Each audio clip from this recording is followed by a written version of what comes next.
Now that we've looked at some of the ways in which scientists have measured the construct of hope, we can now see some of the outcomes of those measures, meaning once you can measure it, you can now see how does something like being hopeful correlate with other useful measures.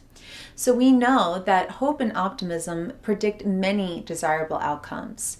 Achievements in all sorts of domains have been tested, everything from academic, athletic, military, political, vocational, at work. People who score high on hope and optimism are more likely to achieve the goals that they set, which again makes sense compared to low hope individuals who might be more depressed, more likely not to try.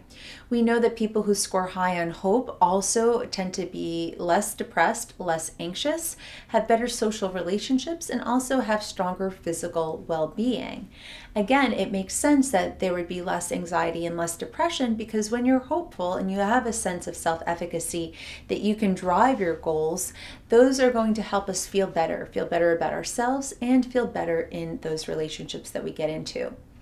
We also know that hope is beneficial in that adding hope, and there are many things that hope correlates with. So scoring high on hope correlates with high self-esteem, perceived problem-solving abilities, the perception of being in control or autonomy, having high optimism, strong positive emotions, and also an expectation that good things, positive things will happen to you.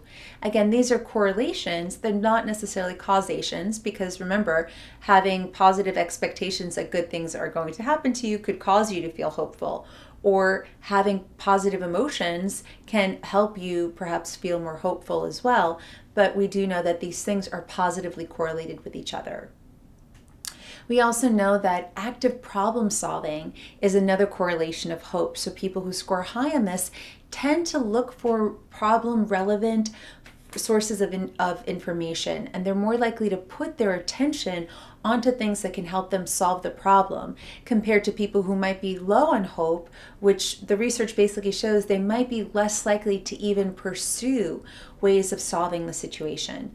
Amongst teenagers and adolescents, it's been found that hopefulness is both predictive of subjective well-being, but also not just subjective well-being, but also self-esteem and academic achievement and academic adjustment, meaning how do teenagers adjust to the new school environment, the new grades, and other challenges that they start to face as students. So we know that across many life domains, hope is really important.